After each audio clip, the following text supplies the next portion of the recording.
Punggung lelaki ini tumbuh kuku manusia, menyentuhnya dengan tangan sangat keras. Pria itu melihat bahwa dokter tidak ada di sini, mengambil cermin, kemudian menjepit kuku itu, menarik pelan-pelan, dengan menahan sakit, akhirnya terangkat. Cairan kuning menyembur keluar. Dia melihat dengan detail. Ternyata kuku wanita. Dia mengingat soal semalam. Hanya teringat ada sepasang tangan. Sisanya dia lupa. Dokter pun masuk. Dia meletakkan cermin. Berpura-pura tidak terjadi apapun. Di sisi lain, pacarnya Samantha, mandi dengan air panas 100 derajat. Tapi dia tidak merasakan. Pembuluh darah hitam muncul di perut. Rambutnya pun rontok. Di perjalanan kerja, membuka kacamatanya. Mata menjadi merah. Samantha terkejut. Tetapi karena dia suka bekerja, tetap pergi ke resto, dan memotong sayur. Dan setelah memberikan pada tamu, dia melihat kukunya lagi. Ternyata berubah menjadi warna ungu. Dia menyentuhnya dengan ringan. Kukunya tercabut. Samantha tidak merasakan sakit. Dia tidak berani percaya. Membuang kuku. Dan ketakutan. Dan melihat lagi. Ternyata kurang satu kuku lagi. Dia langsung mencari.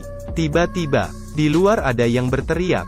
Dia berlari keluar. Melihat keadaan begini, dia terkejut dan ketakutan. Ternyata tamu. Makan kukunya. Samantha langsung berlari keluar. Segera ke rumah sakit. Pihak rumah sakit bingung ketika melihatnya. Dan hanya memberitahunya, perhatikan nutrisi. Dia pulang ke rumah. Ketemu teman ibunya. Mereka terus komplain. Samantha tidak tahan. Mata yang merah menakuti mereka. Akhirnya dia pergi mencari sahabatnya. Sahabat melihat rupanya tidak ingin bersamanya. Samantha marah. Dengan kuat mendorong pintu sehingga sahabatnya terjatuh. Dia mencekik sahabatnya hingga mati. Dia juga tidak tahu kenapa dirinya begitu kejam. Dan pergi ke rumah temannya lagi. Juga terjadi hal yang sama. Teman-temannya dibunuh olehnya. Samantha memakai alat rias temannya. Mencoba menyembunyikan kengerian di wajahnya. Tetapi malah semakin menakutkan. Dia semakin menggila. Menyetir dengan cepat. Otaknya terus keluar. Gambaran yang horor. Dia mulai pingsan. Tetapi suara mobil semakin kuat. Sebuah suara keras. Samantha berhenti. Saat dia turun dari mobil, sudah berubah menjadi mayat hidup. Mencari mangsa di mana-mana. Tidak ada yang berani mendekat. Ibunya ingin mencegahnya. Kemudian, polisi menembak hingga mati. Tapi virus terus menyebar. Di sebuah reuni kelas, sang pria tiba-tiba mimisan. Darahnya menetes di atas kue. Teman yang tidak tahu, mengambilnya, memasukkan ke dalam mulut, dan memakannya. Kelihatannya sangat enak, di saat ini. Kemudian Riley masuk ke toilet. Darahnya keluar dari hidungnya. Sangat menjijikkan. Apakah makan terlalu banyak bawang? Terlihat lagi. Sangat banyak darah yang keluar dari hidungnya. Bagaikan aliran darah. Dan semakin banyak. Dia ketakutan. Menutup dengan tisu. Dan segera membersihkan wastafel. Kemudian melihat dirinya sendiri. Ada apa dengannya? Dia hanya ingat. Semalam di mobil. Masih ada tangan lain. Sisanya dia tidak ingat. Keesokan hari. Dia masuk ke toilet lagi. Dia melihat semua cairan hijau. Dia terkejut dan bergetar. Berteriak. Tetapi cairan semakin banyak. Dia mulai merasa jijik. Langsung membersihkan toilet. Tiba-tiba, suara di telinga membuatnya kesakitan. Dia sampai menabrak pintu. Saat bangun lagi, mata kiri berubah menjadi merah. Badannya menjadi gatal. Membuka bajunya. Dia melihat bahwa ada sesuatu yang bergerak di dalam kulitnya. Dia segera memakai topi dan keluar dengan kacamata hitam. Mengendarai mobil dengan cepat dan sambil menelepon dokter, tetapi tidak diangkat. Dia datang ke rumah dokter. Dokter dan keluarganya belum bangun. Dia sudah masuk. Istri dokter marah. Akhirnya Riley keluar. Dokter bangun dan ingin marah. Tetapi saat Riley melepaskan kacamata, dokter merasa ini masalah serius. Menyuruhnya langsung ke rumah sakit. Riley tidak mau. Karena beberapa hari lalu, sudah ada beberapa orang dengan penyakit yang sama. mati di rumah sakit. Dia langsung pergi, sampai di supermarket, membeli beberapa jarum dan benang, pisau dan alkohol. Dia masuk ke toilet, yang bau dan rusak, meminum alkohol itu, menggunakan pisau untuk menusuk kulitnya. Dia menahan kesakitan, memasukkan tangannya ke dalam, dan mengeluarkan sesuatu seperti cacing.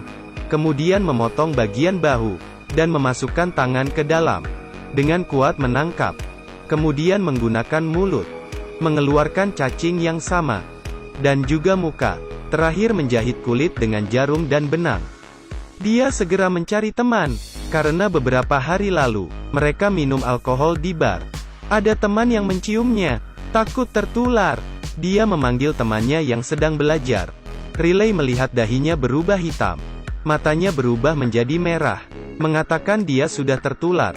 Tetapi temannya mengatakan, dia tidak membuka lensa kontak. Mata jadi meradang. Riley mau membawanya pergi. Saat ini, pria yang menyukainya datang menghentikan. Pria itu langsung memukulnya ke dinding, melepaskan kacamata. Pria itu ketakutan. Saat menjelaskan, temannya pergi membujuk. Tiba-tiba darah keluar. Pria itu terkejut dan takut. Riley membawa temannya pergi. Apa ide dari mereka? Si gadis ingin melepas lensa kontak, tetapi tidak bisa. Agak kuat, mengambil dari bawah. Malah bola mata yang keluar. Mengerikan. Gadis itu menjadi takut, dan berteriak.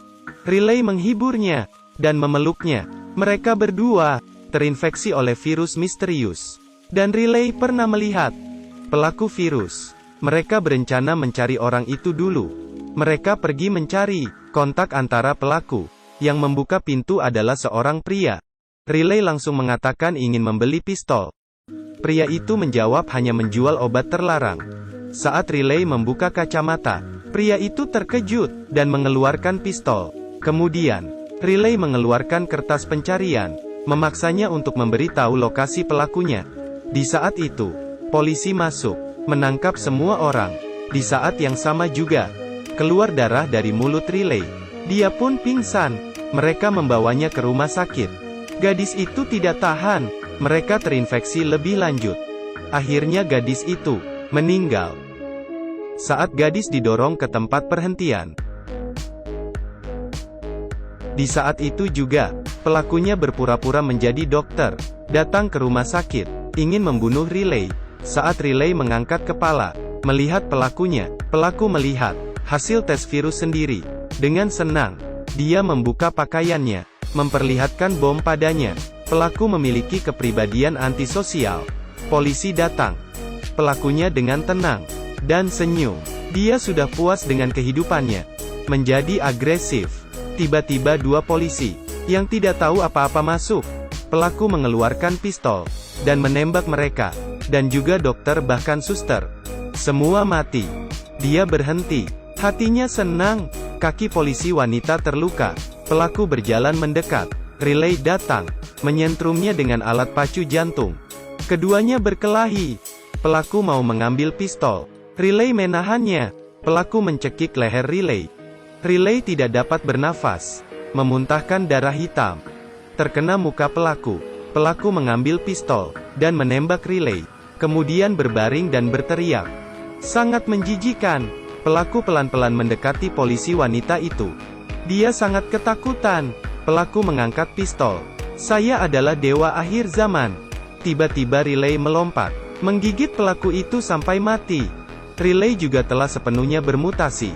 Polisi wanita mengangkat pistol, dan menembaknya. Dokter pulang ke rumah, membuka lampu. Melihat istri yang duduk di kursi. Sudah bermutasi. Dan di perutnya, ada sesuatu yang sedang berjuang. Tampaknya infeksi yang sama masih terjadi. Saya adalah Da Chong Ming. Film selanjutnya lebih seru.